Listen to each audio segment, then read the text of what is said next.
What did we set out to do at the start of 2025 and how close did we get? I would say every single month, average order value literally went up by 100%. What do you think about the science behind that? And they are literally not bothered about that at all. They've gone, if Elissa Corrigan says it's good, I'm going to take it. People will listen to Kim Kardashian and they will not listen to Prof. Najla. That is the most frustrating, disheartening thing to me. There's one guy who's going on about his products, like literally this can cure autism. Those are the people that really need a slap on the wrist. It's really heart-wrenching when you're having this conversation where you meet up with someone and you go, oh yeah, well I don't like your ampules, I'd much rather it be in a sachet. Are you mental? Sachets are the worst thing. Olay have put collagen on the front of one of their moisturisers. It's got the word collagen on the front. Collagen is a massive molecule. That is not going to give you more collagen. It's ridiculous. We need people to amplify our voices now, and that's going to be the whole thing for 2026. I'd want it to just be that like every single person in the world takes their golden pill like they brush their teeth. Welcome to Elle Sera's end of year recap podcast with my right-hand woman, Kelly Bond. So I've just put into ChatGPT, hi, can we have some questions for our end of year podcast? And it's given me absolute rubbish. And then I've put, no, give me actual questions about what happened, could have happened this year. And it's just, well, what did we do? Well, what did we set out to do at the start of 2025 and how close did we get? And I think because we're such a small business that never sets KPIs, and we just wing it and hope for the best. I mean, the ultimate goal is growth every single year. Always. Always growth. You say that we don't set KPIs. I would say every single month there is an absolute driver of it has to be better than the last month. There's definite targets. They might not be like financial or figure based, but you go, no, this has got to be better than last month. And the moment that doesn't happen, which actually, touch wood, I think we've been all right. We've always been on the right trajectory. We've always been kind of creeping. We've crept. Which I don't know is the right way to run a business or not. You know, incremental growth is always better than maybe hockey stick growth, because if you have hockey stick growth for 1 year, you can have it comes back down fast the next year or the next month or and you've whatever. also got the false analytics of when we brought out something like magnesium or collagen, you see this sudden flurry in people wanting to add to their cart, so their average order value goes up. So then you've got this like, you know, average order value literally went up by 100% when we were launching collagen. So, you know, you've got those kind of figures as well to be going on with. But we're growing, we're doing good. When you say you've not got like KPIs or stats, I don't think that's fair to you. You've always got a goal. Well, I have. It's just like I've got a goal in mind that we need to hit before 31st of December. It's going to be very difficult at current run rate to hit that. Very difficult unless something lever changes. But if you change a lever in a business like ours, but I'm also leaning less towards caring about that these days. Not that I don't care, but it's just no one's running my business for me. You get like customers who have a view on it. And I'm a bit like, with respect, you don't run my business. Yeah. With respect, you don't take decisions I take every day. And that's why I think sometimes I love our core community, and they're unbelievable at unlocking those kind of like ideas for like marketing, speaking to consumers are brilliant. But I would never ask our current consumers about innovation, because if I'd said to them 12 months ago, can you tell me how the current collagen market could be improved? No one would say liposomal. No one would have said tripeptide. Those two words, if we'd have said to 1,000 women, those two words would never have come up. So I believe that you can't always ask your core community. What you have to do to innovate is put things in front of them that they would never even thought they needed. You know what I mean? And I'm kind of like looking for like that next level of growth is, yeah, well, where's that going to come from? It's probably got to change tack now, because we're 5 years in.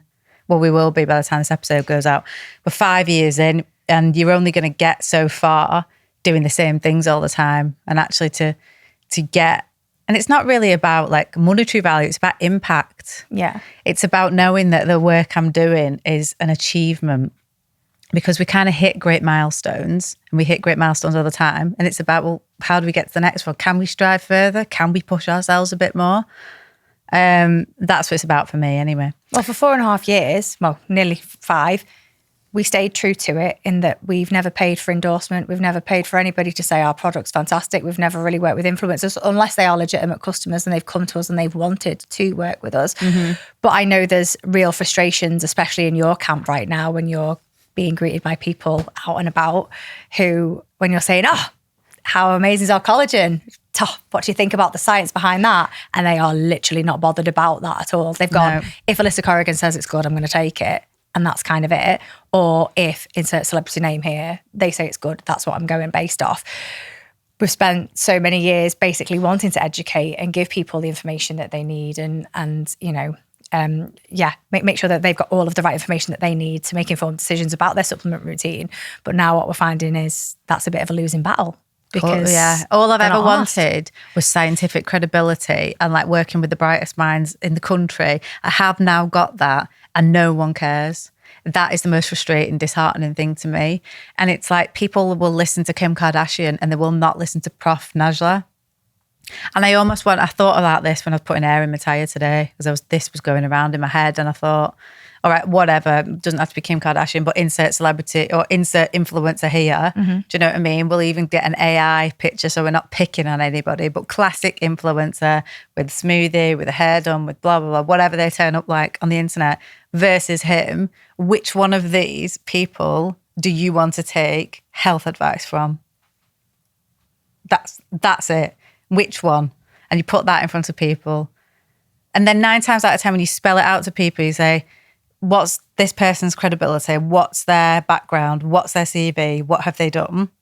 And you can put their stats if you want. We could actually do this like exercise, put their stats on there and say, 200,000 followers, mum of one, drives a Range Rover, whatever, or whatever their USP is. And you've got Prof. Najla. Cancer drugs. Made the most famous cancer drugs in the world. Yeah.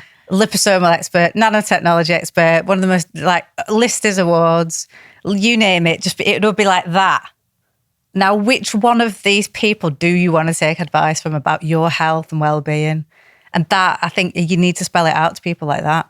Yeah. Visually, because there's nothing more frustrating when I sit suppose there. I do get it from a relatability perspective. People are honing in on that sort of content because it's relatable to them. They might be a mum of one. They might be of that certain age. They might find, that person's personality they can really lock into. But there's just no contest when it comes to those but two the types of person who's sat there, let's say, with a brand and said, okay, hi, we want to use your influencer to sell our supplements. Okay, no problem. The agent gets on the phone. Are they doing due diligence? Where do you get it manufactured? Do you do third-party testing? Where do you get your ingredients from? Who's put the formulation together? Do you do any of those checks? No, they don't. What they want to know is, what are the deliverables? How much are you going to pay them? What's their commission? What's our commission? Mm-hmm. And, do you want this to be a long, ongoing ambassadorship? We know that those are the questions they ask. Mm-hmm. They do not ask the questions that they should be asking, which is actually what are the ethics of the company and does this align with them? So that's my first thing. And then the second thing is, so then brand ambassador, celebrity goes on board going, I've been using this product and it's absolutely amazing and blah, blah, blah. And it's literal nonsense. It's literal. They don't know anything about the product. They wouldn't know if it's good. They wouldn't know if it was working. They couldn't see the results if you put a bloody microscope on them. And that's the most frustrating thing to me because I sit there and do all this due diligence on our manufacturers. And I was sat with Gareth and the professor in Penelope's and they were talking about a different brand and it was a kid supplement brand. And I was like, but why are they not going to better people or why are they not checking these things? And he's like, because they don't. He said, and I was well, I feel sorry for the founders because maybe they don't know. He went, well, why can't they do the checks that you do? Don't feel sorry for them because you've done the work. Yeah. And that's how you found us. You've only got to look at how long it's taken for collagen and our magnesium to come out because it could have been done, bang. You had to make it the creme de la creme. You had to make sure that the way that it was being delivered was perfect, the way that it looked was perfect, the way that it felt was perfect, the packaging was great. You do go out there and you do go above and beyond. And I suppose it's really heart-wrenching when you're having these conversations where you meet up with someone and you go, oh yeah, well, I'm taking such and such a product. Yeah. I don't like your ampules. I'd much rather it be in a sachet because it's better for the environment. Oh my God, are you joking? Are you mental? Sachets are the worst thing for the environment. Because toothbrushes. I know, because that's it. You've got it, single use, see you later. Yeah, there might be a level of like recyclability about them, but there's a foil line. Yeah. And it's the same as plastic when people are drinking cups of like cardboard coffee cups. Well, how do you think it stays in? Yeah. How do you think your coffee stays in that cup? It's plastic. Yeah. So yeah, that really grinds my gears. People are like, oh, I just don't like. I think there's a lot of wasted packaging. You could have just used sachets. Why? We care so much about the sustainability of everything that we do. Where would we go and fall The other short thing is, doing our tripeptide liposomal version is a really delicate product. Mm-hmm. That has to be in a pharma grade packaging. It can't be like just chucked in any old garbage. Come off it. I know. I will go back though when you were saying about deliverables and influencers. We have worked with an influencer this year. Well, she's actually a celebrity and it's the first time that we ever did it. And it wasn't because we wanted her to talk about our product. It was because we wanted her to be the front of a campaign. Oh, yeah. And that was Jenny Powell.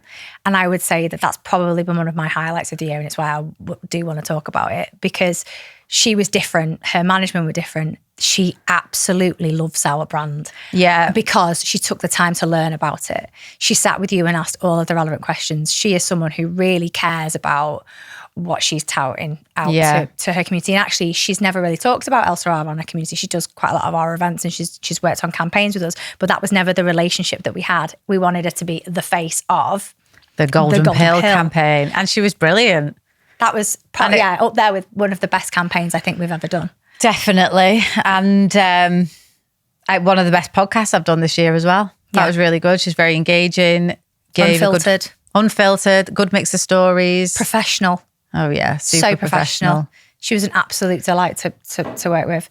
But yeah, for anyone that hasn't been onto the Elle Sera YouTube channel and watched The Golden Pill, which was our version of a very famous song from the 80s. I won't say it in case they come at us. They're not going to come at us. I want them to do that. You never know. Listen, Robert Palmer did. He said, look, please come at me, send me a letter. I'd fucking love that. Please. Well, he can't anymore. We did discover that he's no longer with us. But we his took his management song. Would be great. Come at me. Please. You've been singing that song for years and being like, this is literally menopause. Oh my God. I've seen so many memes around this now. And I was on to this 3 years ago. I know. I'm always ahead of my time. If you're on our YouTube channel, you need to go and listen to it because it's brilliant. But Jenny was the face of it. We had 5 of our real life legitimate customers because we always use our real customers in our campaigns. And it was absolutely amazing. We shot it like a full music video. And then I actually think my favourite part of it was screening it when we screened it at the Treehouse. Oh, yeah. We screened it and we just sent invites out to people. And that was a moment where I was like, you're doing something right. We sent 50 invites telling them nothing other than be here at this time, be prepared to have an amazing night.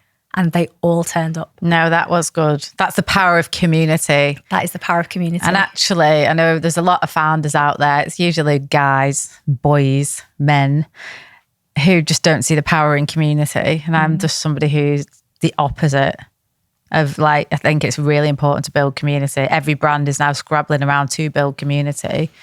Very difficult to scale, as we know. How do you build that on top scale? But who knows? You just have to do more community events. That's how you build it at scale. You do more community.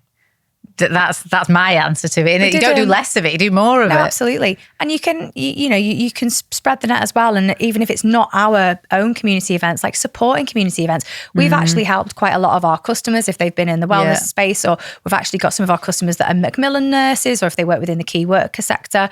If anyone ever reaches out and they say, can you come and do a talk? Have you got a discount code? Is there something that we can do as an incentive for some of our nurses to perk them up? They've been doing an incredible thing. Like, absolutely. They're the best. We were a part of an amazing event. Selena Gomez, her charity Wondermind, they've just done an event in London. We were a key part of that. We helped out with that. Like, we're more than happy to be part of these things because, like you say, all it takes is one person to say, oh, Elle Sera, saved my life, that. Saved my marriage. Having the best sex of my life. They just say that one little buzz statement and you're away. Whereas think of how much money you have to spend on marketing to do that if you haven't got people touting about it and cheerleading you. Yeah. No, it is difficult. We've got incredible cheerleaders, incredible customers. I think some of the biggest unlocks for me this year have been, well, we've switched agencies from the beginning of the year to the middle of the year. I think that was a good move, definitely.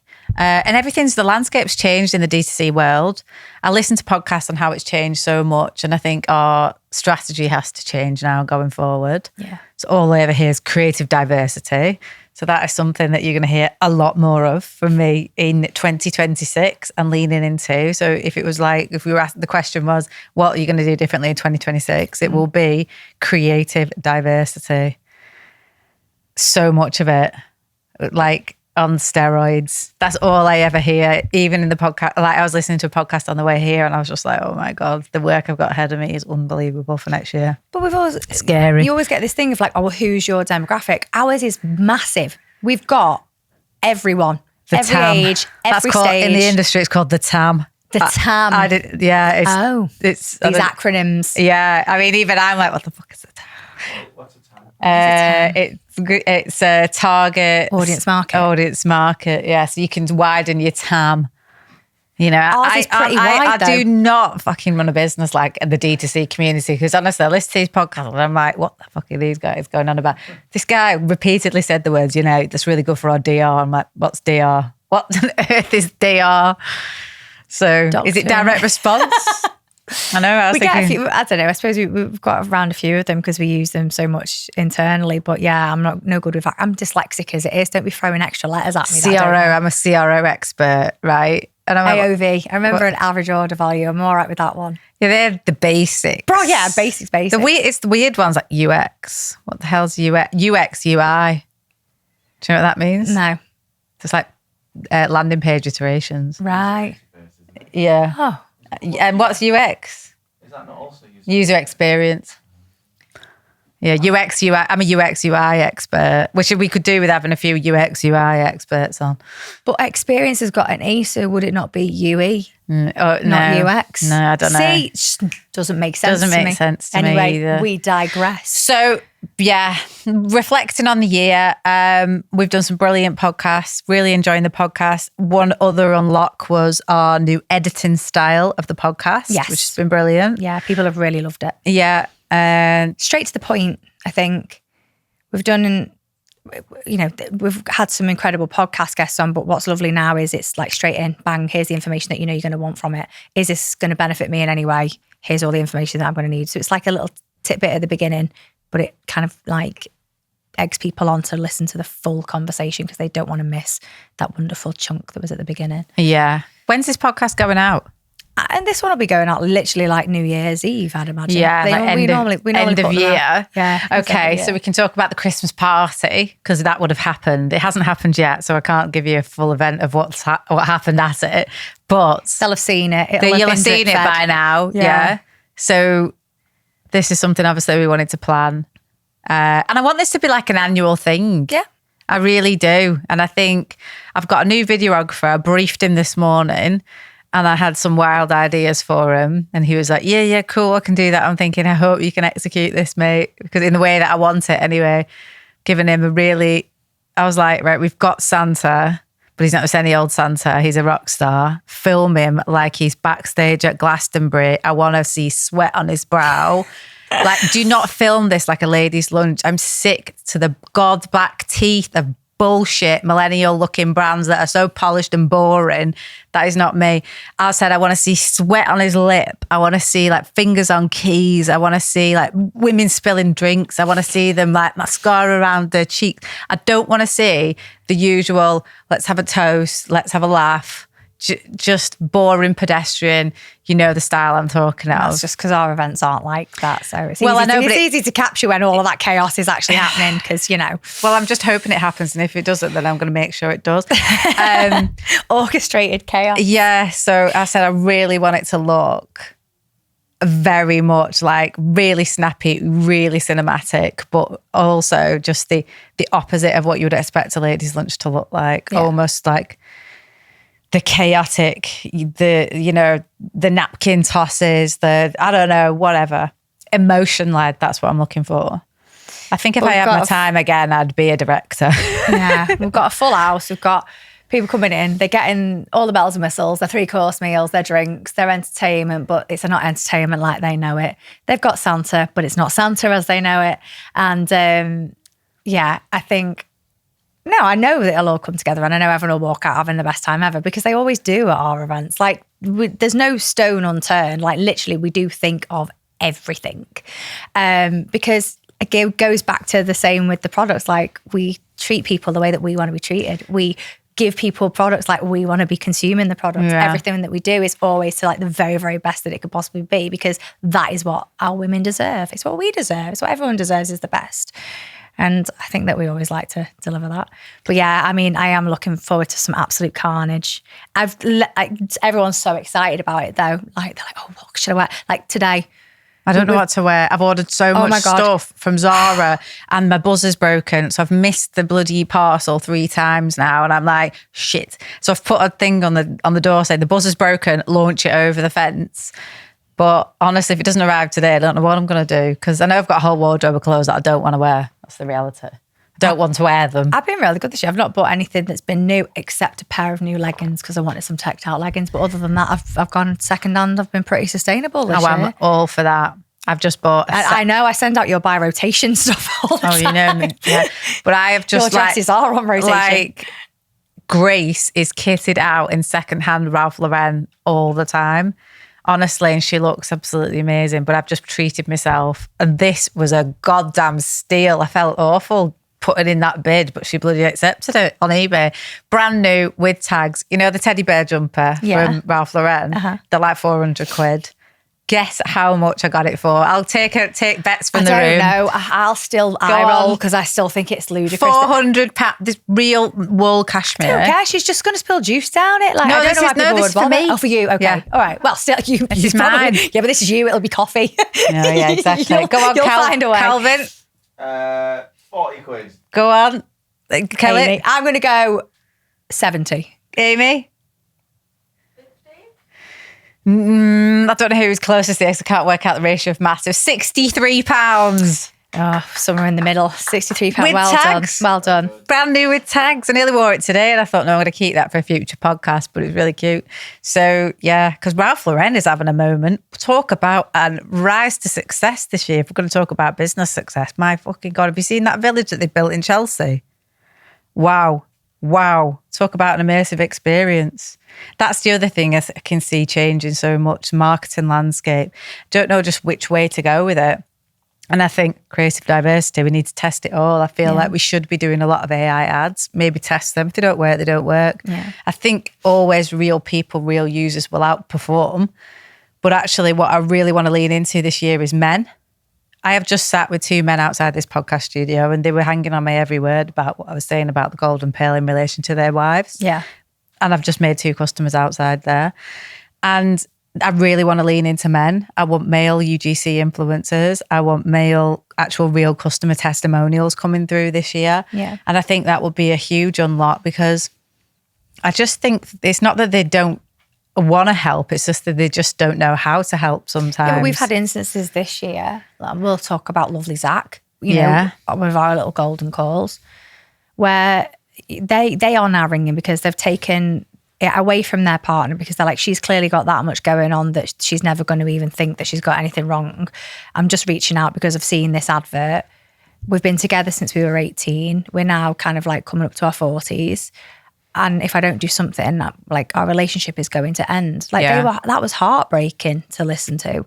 So men do want to help, and women partners that are female as well. They do want to help, and I'm glad that they're feeling comfortable enough to be able to reach out about it, because that's definitely changed. I think in the early days, we wouldn't have had people reaching out to us with those sorts of questions. Whereas now it's become very much, you're always, what does Elissa say for a supplement routine? What should I be giving my kids? This is what they're taking right now. Would you agree that that's the best thing for it? It's lovely to know that they can come into the customer inbox and it be, what can I be doing to make life easier for my partner right now? Definitely. Yeah.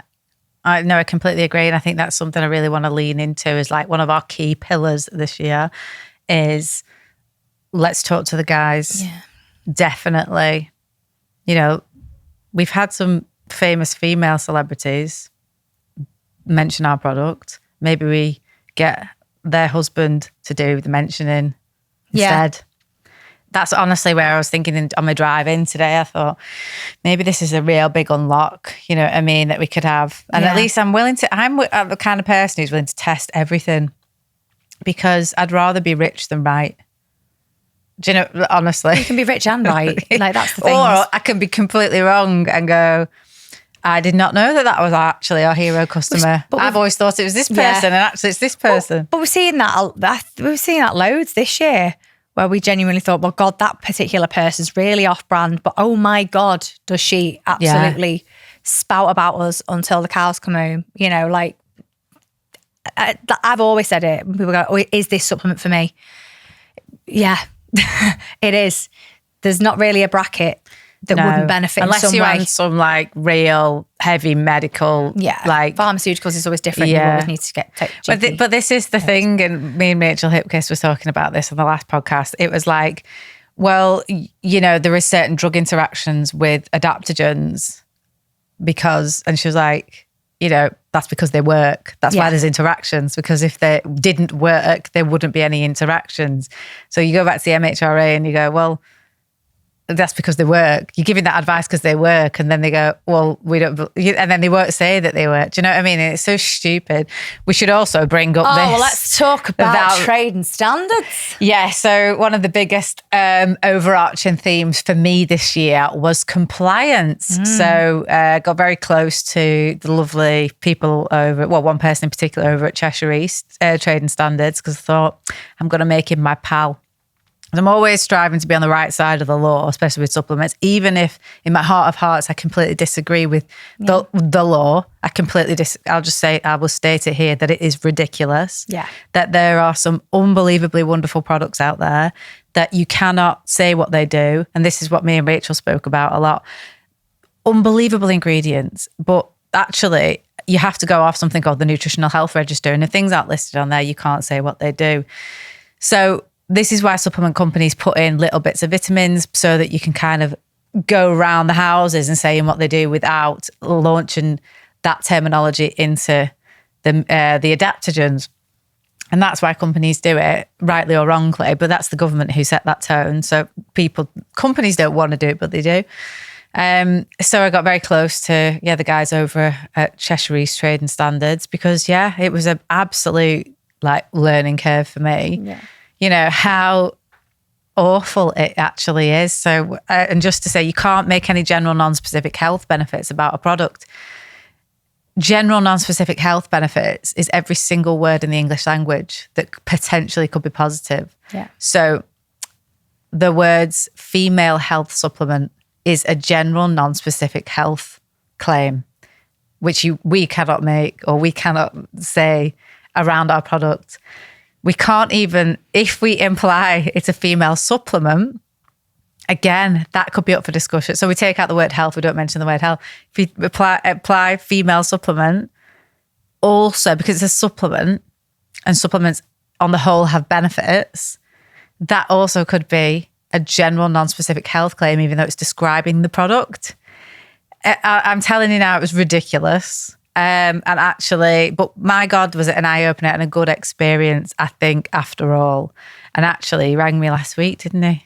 I think he just likes ringing me for chats now. But he rang me last week lifting the lid off to give me like updated information on what you can and can't say. And I'd rather have that relationship there than not have it, especially going forward as you scale, because it's just headaches that you don't need.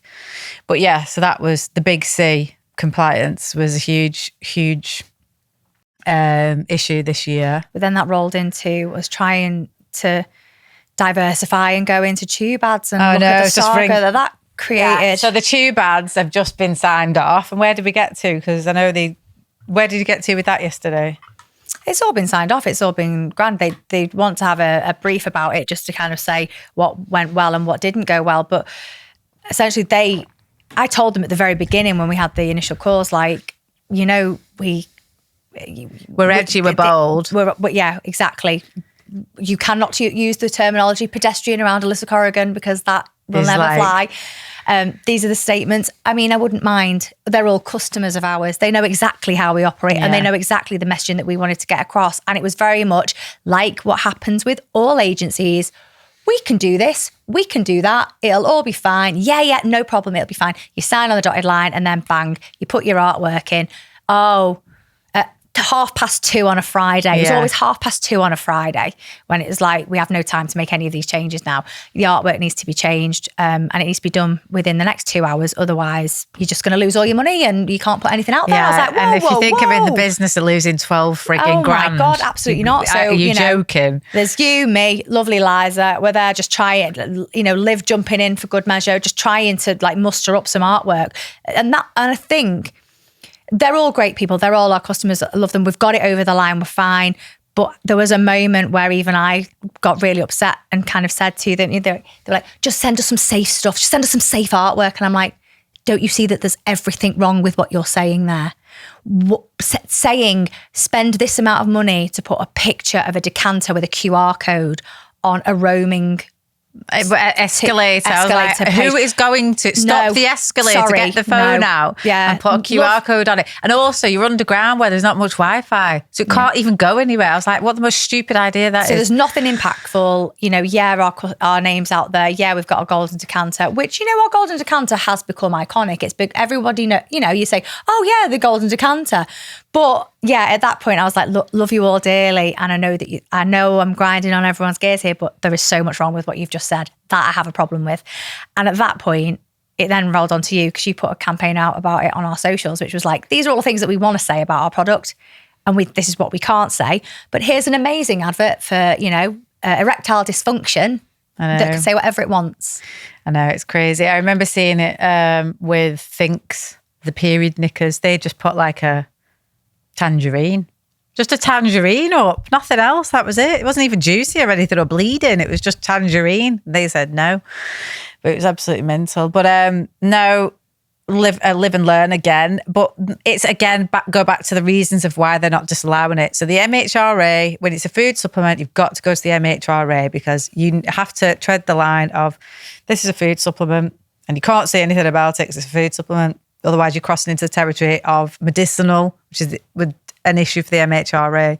So you can't tread into that area, which we didn't. But because they class menopause as a disease, which is frankly ridiculous, and we all know this, and it's not just me, it's other brands in the industry all talking about how stupid it is, because it's not a disease, it's a stage of life. Puberty is not a disease, pregnancy is not a disease. All of these things are hormonal stages of life. Yeah. Ridiculous. So the fact, and the only thing that can treat this disease is HRT. So the fact that we had the MTIC on our ad, which had menopause friendly, which was part of their logo on it, they were kicking off over. Not only that, we had the word spark in it, and they said you're implying a naked woman, but she wasn't naked. She had her shoulders out. She had her shoulders out with a duvet on her, and they were like, you're implying she's naked. Spark is going to meet libido. And I was a bit like, yeah, no shit, Sherlock. But also, and they're like, and you've got the word menopause on there. I was like, that is part of the MTIC, which I'd had signed off by trading standards, by a public analyst, by Rubicon Technical, you name it. Everyone else had said it was okay. And I reckon if the MHRA had come back to us, they would have allowed that too. Yeah, but we know why TfL were shitting themselves. It was because everyone thought that they had allowed these wonderful... TfL didn't think that, though, because they knew. Oh, TfL and their media buys, they were the ones that were kicking all of these back to us. And in a conversation that I had with the marketing team that we were working with, they were like, well, they're shitting themselves, aren't they, because of the Ricky Gervais ads. I went, you do know that they didn't pass. He literally just put up a picture of a tube ad saying these have been Instagram. Rejected. Yeah. That's what this caption was in. And it became folklore that Sadiq Khan had ordered them to be taken down. I was like, no, they never, went live. It was a boy who cried wolf situation. Yeah. And actually, it turned out to be the biggest viral marketing hit. And Brad told me today they're up 3,000% in vodka orders. And I thought, fair fucking play. And then the other maddest thing is people on LinkedIn who are going on about how Ricky scored an own goal with all this. And I'm thinking, well, how has he? Because you claim to not like it, but you've just done a LinkedIn post on it. And they're like, yeah, well, I've got no feelings towards it. I'm apathetic. But if you give them time to it. If I'm apathetic about something, I wouldn't be asked writing a LinkedIn post. I mean, it's living rent free in your head, pal. Yeah. Genius though, but that's it, isn't it? So that was essentially what you ended up doing, which was like, well, we can't put it out there, so we'll essentially, my favourite was lips. My favourite was my favourite was the lips comment. I know. So we had our collagen ampule literally sat on a model's lips, and purely for the fact that she has got a cracking set of lips. It's Meg, by the way. Bold image, stunning picture.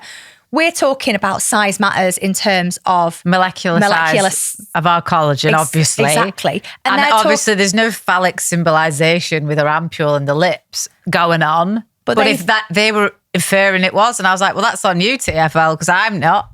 Don't know what you're thinking. It was insane. And then we obviously then went back with, we actually were able to tick off pretty much everything, but they would just, you need sign off from MHRA. I was like, well, good luck with that. You might get it sometime in 2027. If they want stuff from us, they get it there and then. Yeah. But if we ask for anything from anyone, you're waiting for months. But breakneck speed, they want it from me. But yeah. It's it's stupid. And do you know what does my head in the most is that there is flagrant disregard from the rules from every other company that I see. Yeah. There's no one who toes the line like us. And actually, I'm a bit like, what are you going to do now? Just like, we might as well join them. I know that you can't say loads of stuff, but I'm a bit like, oh, fucking everybody else is. So like, what am I supposed to do? Yeah. Because I'm getting bullied out of the market by people who are, I mean, there's one guy who's going on about his products, like literally this can cure autism, which is not only absolutely awful. Yeah. I'm seeing another kids brand that says autism mum's favourite. That is completely unethical. There's one thing saying this can have positive benefits, which is all we're trying to say. We're just trying to use the word health. We're just trying to use the M-tick in the correct format. We're just trying to say this might give you your spark back. Right? We're not claiming it's going to cure a disease like these people are. Cure autism mum's favourite, ADHD mum's favourite. I couldn't believe it. Those are the people that really need shooting down. Those are the people that really need a slap on the wrist because, I won't mention it or bleep it out, Calvin, but is the worst with their aggressive weight loss targeting. It's like a Peter Kay sketch, like lose 14 stone in a day. It's ridiculous. Get rid of your spare tyre. And I'm just like, that's really triggering for women because the whole world, women are wired up to want to be as thin as possible. Well, I know I am, and I think my generation is because we were just brought up on being thin. But it must be innate in women because women are never thin enough. And I think it just must be there in our reptilian brain to be small and petite and slim. Because it's such a driver for women. It's such a huge driver for them. So I think that kind of marketing is really underhand and awful. And those are the ones that I think should be. But not even from like a vanity perspective.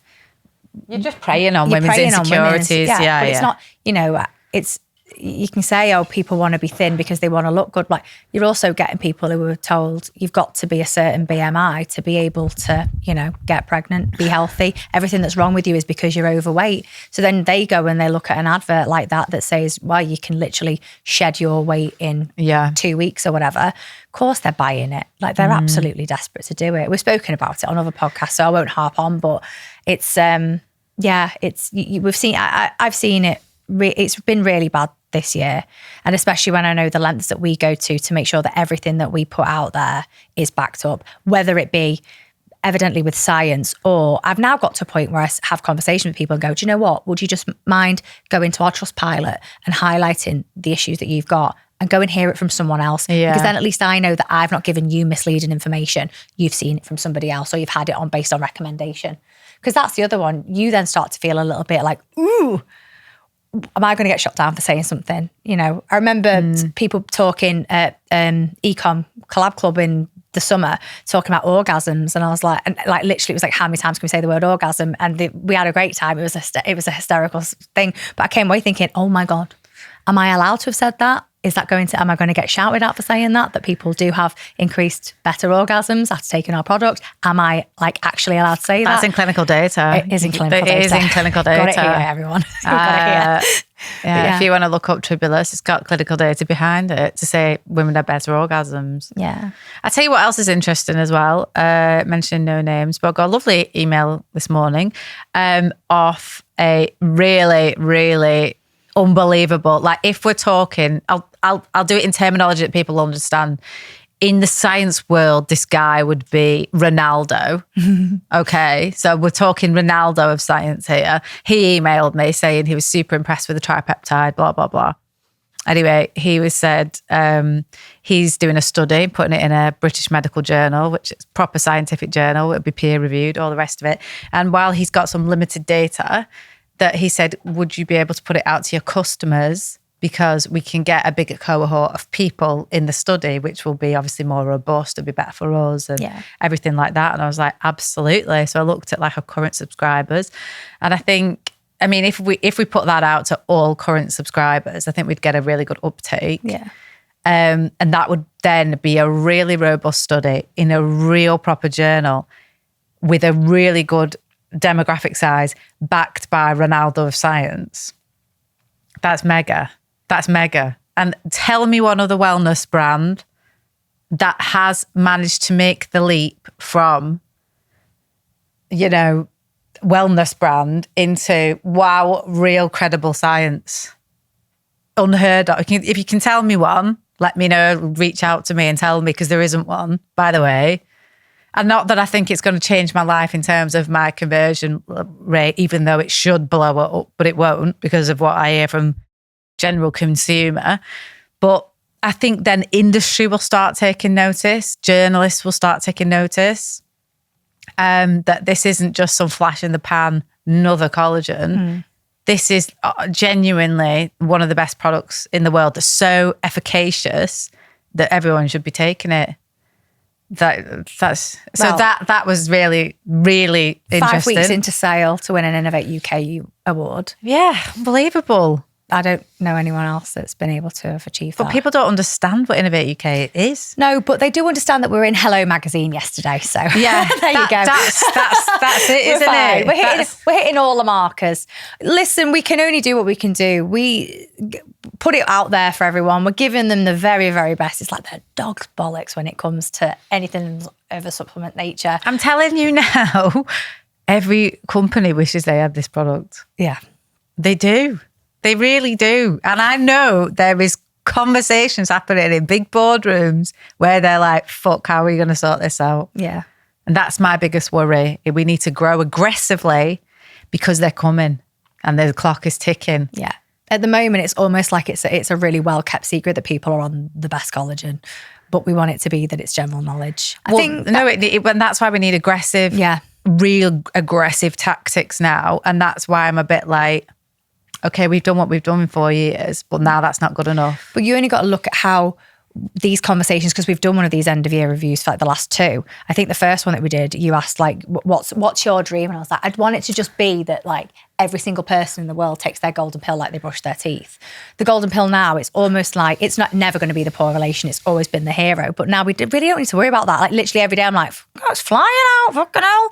It's going for it. Whereas now, so I suppose it comes in, but it goes out. Yeah, it does. But that's because ebbs and flows. We get to this time of year though, women are the worst for it. It's coming up to Christmas and they prioritise everybody other than themselves. We've already started to see it creeping in. I mean, by the time that this episode goes live and it's like the end of December, the amount of women that we will have battled with, we won't have battled with them, we'll have supported them in saying to them like, don't be stopping your supplement routine now thinking that, that extra couple of quid can go on Christmas presents, because actually the very best present that you can give to anyone is you being healthy and you being happy. I'm telling you now, like every weekend, I must take 4 golden pills every weekend because just to deal with Well, it's 3 kids. It's and weekend Danny. chores. It's 4 kids. Because Danny's the 4th, but And like he's got his own stuff going on, and I've got my stuff going on, and Grace has got parties and this, that, and the other, and I get overstimulated really quick. I'm starting to think I've got ADHD because when I read about it, and there's a few signs that have made me think, well, one, our pace test with Paul, it came out that I was a very divergent thinker. And I thought, no, I'm not. Because I know people who've got ADHD and they're quite They've got addictive personalities, whereas I haven't. I can pick something up, go hard at it. And if you said, don't do that ever again, I can go. I've got real good willpower, whereas I think people with ADHD are very addictive. So I don't think I've got that. But I've got loads of the other traits and I get very overstimulated very quickly. And if it's just too much noise, I go, oh my God, I can't deal with this. And I'm on 4, I take 4 at the weekend. I'm at Christmas time when I'm a real introvert as well. Or I can flip between the two, but I love my own company. And when I have to be around lots of people, loads of noise, I don't know, I can be on 3 to 4 a day, golden pills. And it really helps me calm. Some people will also switch that out for the magnesium, though. They find a real calming effect from taking a magnesium in the day, and then they'll take one at night time as well. So they'll double up their magnesium dose as well. But I think you may have ADHD or at least traits of it, but I also think overstimulation is rife everywhere. I feel bad now if I'm at home and I've not got my phone in front of me and we're watching the television. I feel like this is wasted opportunity. I could be doing something. Sean fucking hates it. Honest to God, I'm so bad for it. He's like, oh my God, will you just stop? I mean, I'm looking forward to being on a 23-hour plane journey where I actually can't look at my phone, because then I could watch some Marvel movies and I'll be happy. But I think everyone's overstimulated and everyone's attention span is so short. And that's why it's so imperative for us to be able to get in front of people in the best way we possibly can, because we only get that little, 4 seconds. If you've not got someone's attention in 4 seconds, they're happy to discard it. I listened to Grace Andrews and she said, you haven't got 4 seconds. You've got 4 seconds if you're making crap content, but if you're making very good content, you'll get long. You can somebody else sit there for 3 minutes and watch something if you're making good content. So it's actually down to, are you making good content or are you making crap? I thought, yeah, you're probably right, Grace, because I'm the same. But I think. Yeah, we have only got a snap. Speaks volumes to me with consumers, and this came out of a conversation that I had in Penelope's the other day. It was like, women of a certain age, she was just like, I don't know, I don't really get it. I don't get the science. I just know it's good and it tastes good, so I just believe you, so I'm taking it. But like she said, I don't even read instructions and things. I don't want to be bombarded with information. I get that. You want to make it simple and frictionless. And that's why I was like, this is great feedback. So I don't want to talk about science anymore, because it's all there and it's backed up, and we can put those trust markers on that it's backed up by anything if anybody wants to delve into it. But let's not. Kate Living called it the Bugatti of collagens. Just put that out there. Just put that headline out there, because people understand that. Well, Bugatti's a good car. Not many people have it. It's rare, special, performance-based, great horsepower. People would get that. The holy grail of collagens. People will get that too. But going on about the words tripeptide is so pointless. There are people that have genuinely been bowled over by it, and the people that understand it, and the people in the wellness world that really do know. But yeah, from a general consumer stance, they just want to know, is it going to work? Is it going to be better than what I'm currently taking? And what's the outcome for me? Yeah. Joints thing for me has been unbelievable. In fact, I'm going to read you just part of my email from Ronaldo this morning. Where is it? Because this is very interesting. Because one of the biggest things that made me go for this product was my knees. Yeah. Right, my knees are absolutely shot to shit, and it's very well documented about my kneecaps. But here we go. So the interesting part of this email was blah blah blah. I have an orthopedic colleague who researches knee cartilage regeneration, and I think we could probably show symptomatic improvement. He thinks the oral route of tripeptide administration will be far better than current factors that he's testing that involve injectable hyaluronic acid. So this is he's proposing, he's hypothesizing that our tripeptide would be better for your knee cartilage than injectable hyaluronic acid. And he would like to investigate this and validate already published in vitro studies that appear to show that cartilage can regenerate if provided with the tripeptide medium. And I noticed this in my own knees. I thought, wow, my knees are a lot better. Yeah. And your dad's found a great now, again, this if he's Ronaldo, this other guy, the orthopedic guy, is messy. Yeah. So look at us with our football analogies. I'll be proud. We're not talking actors in white coats here, not mentioning any other supplement companies out there. But we're not talking actors. We're talking two of the brightest minds who prove things with efficacy. This is their entire reputation. Imagine having a 30-year unbelievable reputation where you've got stamps of approval from everybody in your peer group, right? You're not going to risk that in any way, shape or form. And I was talking to Dr. Nicola Conlon about this, about my frustrations about people not caring about the science or don't really trust it. And she was like, if you figure this out, Elissa, in terms of marketing, you let me know, because that is everything I'm trying to do myself. She is, she's a PhD, and I can't remember what a PhD is in, but I'm sure it's like biochemistry or something like that. She's, again, unbelievable, bright mind, incredible. She has a supplement called Nuchido. And she rails against this whole NAD movement because she's like, it's just scientifically impossible to put those massive molecules into your bloodstream. It's just not going to work. And what you need to do is support your precursors. And that's kind of like her hill to die on. But she's like, if you can figure out how I can explain that, it's because, I saw it the other day and I sent this to her. There was a video of an influencer who was talking about NAD in skincare. Yeah. As I understand it, NAD is a huge molecule. If you put NAD in skincare, it's not going to do anything. Not going to go in. It's literally just putting something on the front of a label. And I was like, "Is this the nonsense you're talking about?" She said, "Absolutely, that's the nonsense." And it's a bit like when Olay and Dr. Yusra did a video on this yesterday. Olay have put collagen on the front of one of their moisturisers and charged 43 quid for it. It's got the word collagen on the front. Collagen is a massive molecule, so big. And just by putting it on top of your skin, which is not going to go anywhere, that is not going to give you more collagen. So again, it's just a marketing tactic to make you spend more. So, and I feel like consumers need to be a bit savvier, but it's the whole pushing things in front of people's eyeballs so many times that they just purchase. Yeah. Well, and that's where I'm at now. Yeah. I'm at that point where I'm like almost defeated, and I've never wanted to run a business like that, but I'm almost at that point where I go, right, maybe we start running the business instead of being obsessed about product. We run it like a real marketing business for 2026, and we really, like, every single hire has to know marketing. So you are literally going to be Don Draper. Yeah, but like just be obsessive about marketing. I'm Peggy. Yeah, or maybe Joan. Yeah, let's go Joan. Joan knows all the shit, doesn't she? She's great. But yeah, I'm thinking that's what we need to do. Maybe a content creator, script writer. That's essentially. I'm just longing for the day that someone comes and knocks on the door and begs for a job with us. Like, who's amazing. Hi, I know nothing about e-com, but I'll come and work for you. I'm sure it'll be fun. And 5 years later, here we are. We do have a lot of people begging for jobs. We do, but but I'm at the level where I can't babysit people. No, they have to.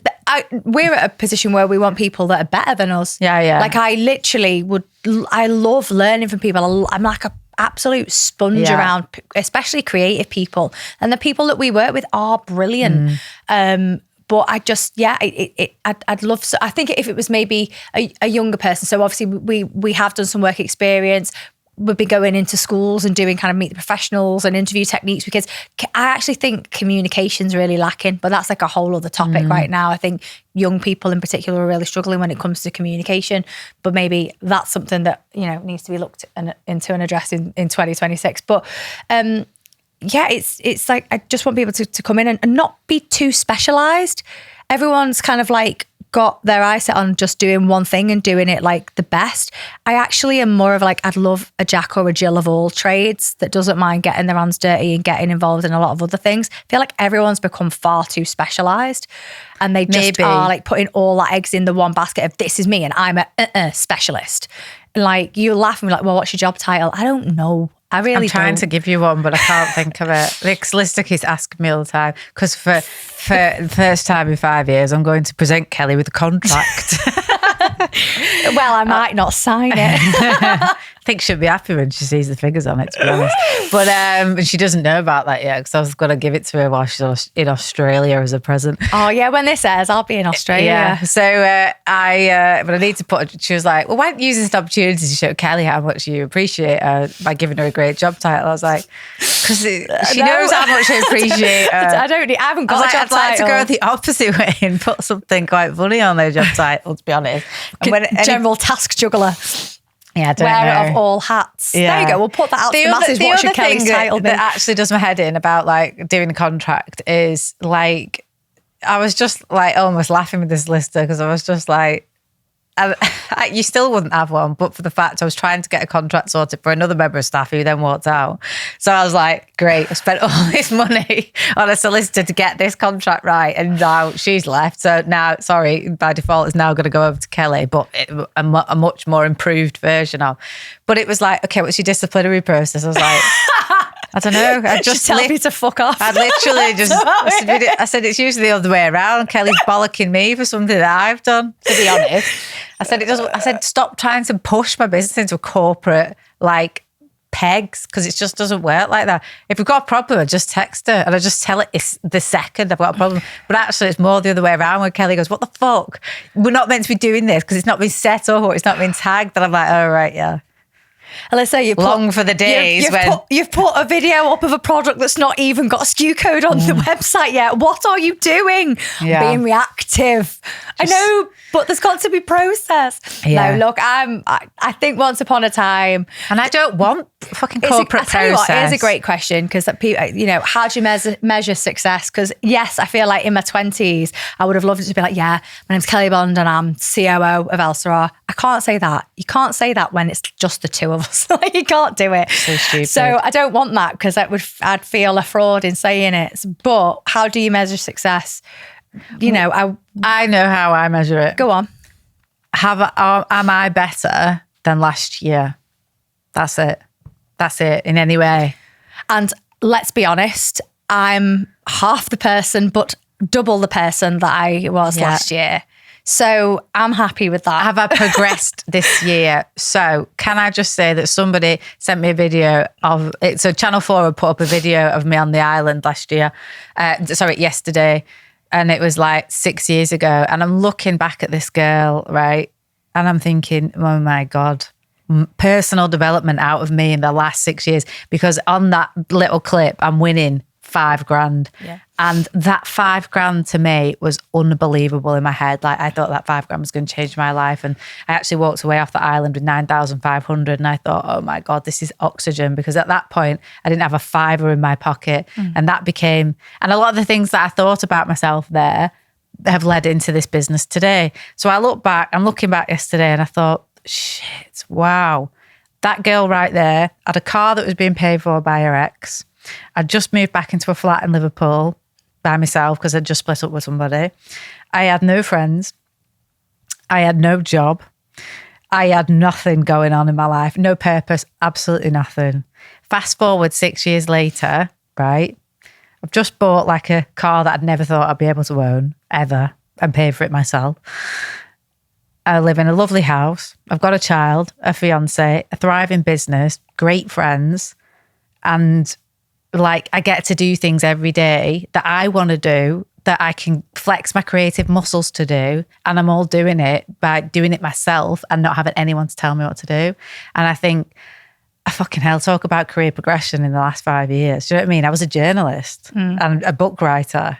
And to then pivot into this business and do it quickly and make a profit in it very quickly and make it successful and I completely changed my life. I think it was absolutely unbelievable actually when I thought about it yesterday. And so I think, how do you measure success? Well, then I would measure it that, have I progressed this year? Yes, I definitely have. Yeah, for sure. There was something else I was going to say and I can't remember what it was. But that's how I measure success. And actually, I just want to keep doing those little bits of achievements every year. And as long as we're doing stuff that makes us happy, I would hate to come to work and dread what I do every day. Yeah. Yeah, I look at the figures and sometimes my heart drops. So I think we could be doing better. And I compare myself to like your Matt Kellys or some of the guys that we know in e-com. And I'm thinking, but you haven't got the constraints that I've got. You're not a mother. No. You haven't got kids. You haven't got stepkids. You haven't got you can work from anywhere in the world. You can literally dial in and focus for 8 hours uninterrupted. You've got a team around you where if you have an idea, they can go and execute it for you. Yeah. You've got all the resources. And I compare myself to these people because I think, well, we're not doing enough. We're not far enough ahead.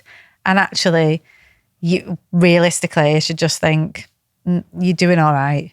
You're actually doing all right. So don't worry. There's a lot of other people who probably look at me and think, wow, I wish I was you. Well, and I'm that person. I think I always like to try and not bring you down a peg or two, but you'll say things and go. Your video the other day, what was it? Fucking dancing in the nightclub, being like, I've got a fiance, I've got a lovely house, I've got great kids, I've got a thriving business, but all I want to do is just go out and get twatted one night and escape it all. But then, there are people that long for that lovely mundane mum life of just like, I'm happy to admit that that's genuinely all I want. I just want to go and do the school run. That would be great. I think I'll be brilliant at that hopefully one day. So I don't know, when you're talking about the measure of successes, are you better than you were last year, year before, whatever, 6 years ago? 100% different people. I just keep getting told I'm morphing into you. Oh, I know. Well, I'll tell you what, it's happened a lot, right? No, it's not. They can say that, but they don't see. They don't see us in the office. We are very, very different people. Totally different. And I might have adopted a bit of self-portrait tweed on the occasion. No, and I might have given can I just say there's nothing wrong with actually emulating me, because Martine, I know, yeah, have a laugh at that. Martine the stylist. Martine Alexander. Right, just so I'm not bullshitting, right? Because, I'm not trying to be Alan Partridge and she's telling you that you're drinking on point with this season's fashion. Hello, it's only me. This is a random thing, but I am just with a client, and she said, I just have to tell you that the person whose style I really, really love, and if I could have anybody's style, it would be hers, is you. And I just thought that might make your day, because it would make my day, so I thought I would share. There you go. So I'm not trying to drink my own Kool-Aid. Somebody actually said that. No, but well, I've never been a style icon. we get the bonds from customers that say, just thank you for reaching out. Do you know what? I wish my daughter was more communicative like you and kind and nurturing. Yeah. So I'm happy to be that kind, nurturing spirit, and you can just style everybody. Actually, it would like a stylist. So you want a stylist? Yeah, I do actually, because I'm just I look in my wardrobe. Even to come in the pod, I was like, honestly, I hate everything in here. I just could get rid of it tomorrow and just start again. And then I thought, I can't be arsed thinking about what to wear every day. So I thought, I'm just going to outsource it. Why don't? Or especially for events and stuff, because it stresses me out. Well, that's fair enough. I just think, oh my God, if I've got proper things to do, just outsource that to somebody that I trust or whatever. I thought, why not? Because actually, everything I hear now is a big part of your brand. You've got to be a founder-led brand, and the data is there. People and trust you as a founder, then they're more willing to buy. And actually what I should be doing is leveraging my own personal brand, even though I don't want to, because I like to keep things private. I put up what I want to put up. Yeah. I'm curated in what I share, because I believe if I am posting that I am somewhere, you can guarantee I left 2 days. I've left 2 days ago. Yeah. Even on holiday. I'll come back for a week and start posting my pictures like I'm there live, because I just think, it invalidates your insurance. Oh, I'm just like an Irish No, diary, it invalidates your insurance. It's stupid. Don't do that. People don't need to know. And I'm only sharing it if I want people to know something, whatever, but no chance I'd ever do anything in real time. Nowhere. I think, this was what I was going to say before. I think the biggest unlock came for me on self-development, and this is something I'm going to try and lean into next year. Was the biggest thing that happened when I came back from the island is I changed my friendship group. Yeah. That let rid of the deadwood was the biggest unlock. I started not by design, but it just gravitated towards people who were self-made millionaires. And guess what? You rub around those people for long enough, you'll be you hang around with 5 of them, you'll be number 6. And that is the reality. So the biggest thing you can ever do is kind of get around the people that you want to emulate, because it happens, as we've seen. You're saying, yeah, I'm starting to look at a bit like you. It rubs off, doesn't it? If we hung around with 5 smackheads, we would be the 6th smackhead.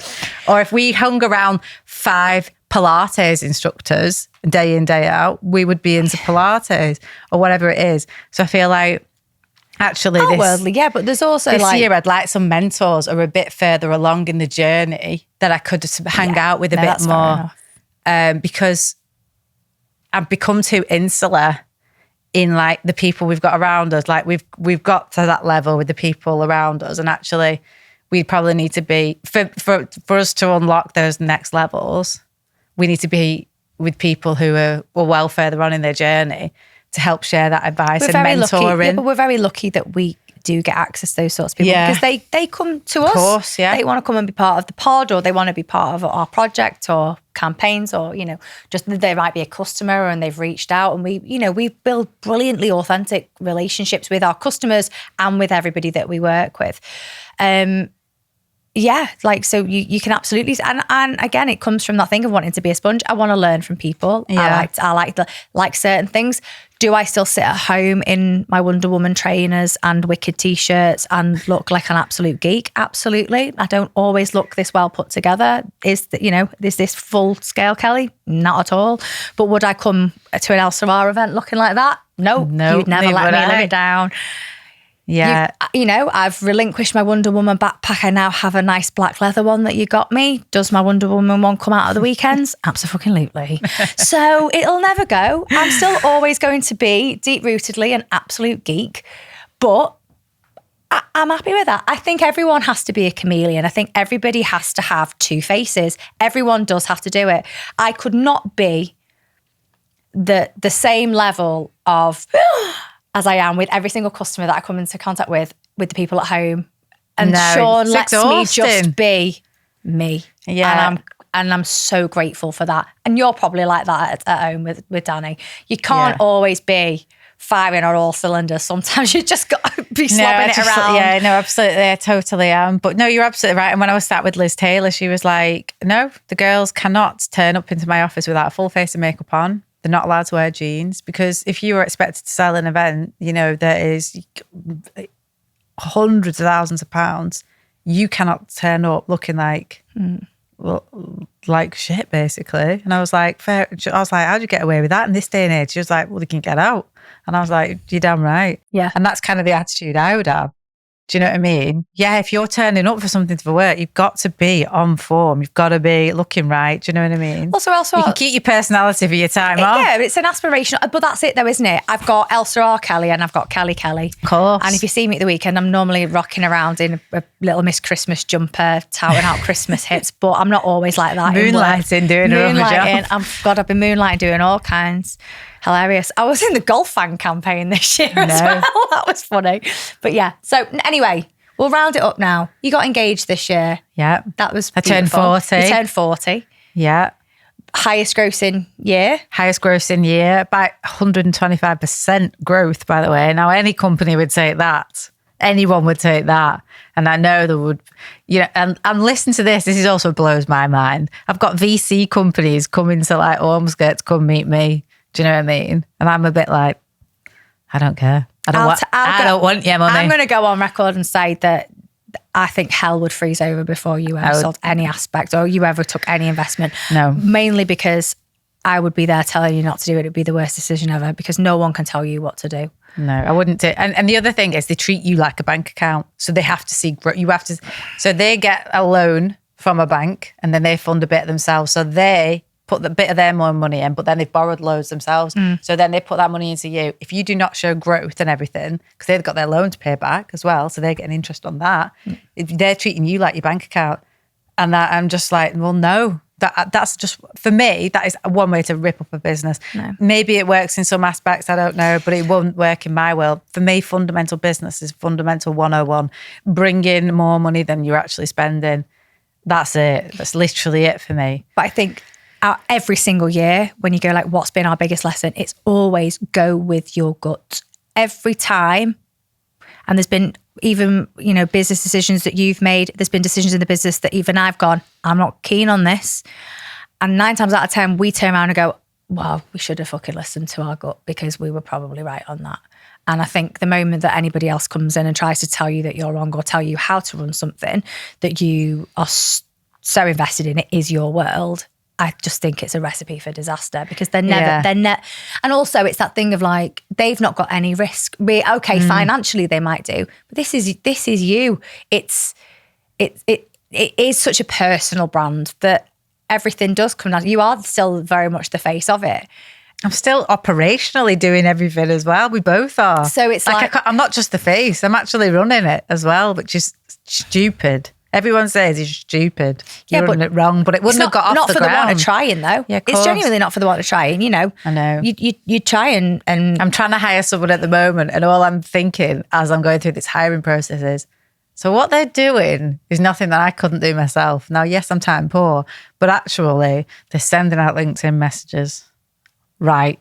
And honestly, I just thought everyone's trying to come in and tell me what their magical job role or whatever that they do, their specialty is. And I'm a bit like losing faith in a lot of people. Because actually, and I don't claim to be good at a lot of things. I'm not. But I think if you just try and fail things very quickly, just get on with it. Do you know what I mean? Try and fail. Hire people, get rid of them quick if they're not right. We all started not being able to walk. Do you know what I mean? We've learned everything that we'd learned and we're able to do it. Yeah. The amount of times that it's just like such and such is being paid X amount to do it. Do you know, I'll just do it myself. But it's to our detriment because we go, I'll just do it ourselves. And you go, no, we shouldn't. We should let other people do it. But then it never...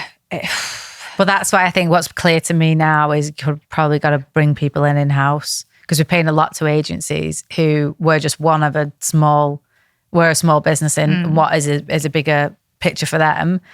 They don't really care. They don't really want to take the time to know our business or get it right here inside and out.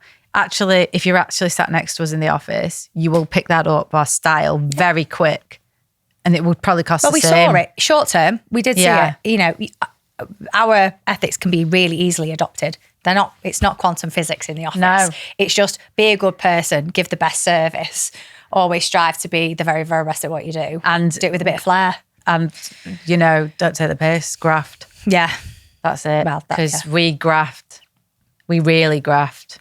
And you've got an opportunity here to be fantastic. But yeah, there you go. So 2026, you're going to see creative diversity. You're going to see new marketing tactics. New you're products. Going to see one new product, world class. I need to get my act together on the bloody packaging because it's just sat in my office and it should be at the manufacturers getting tested. And other than that, yeah, a bit more of the same. But I think we need people to amplify our voices now. And that's going to be the whole thing for 2026. Yeah. Let's not fuck about now. Let's go for it. Let's go for it. Yeah. Over and out on 2025. Yeah. Thank you very much. Happy Thanks New for Year, being with everyone. us. Thanks for listening. And yeah, stay golden. Stay golden.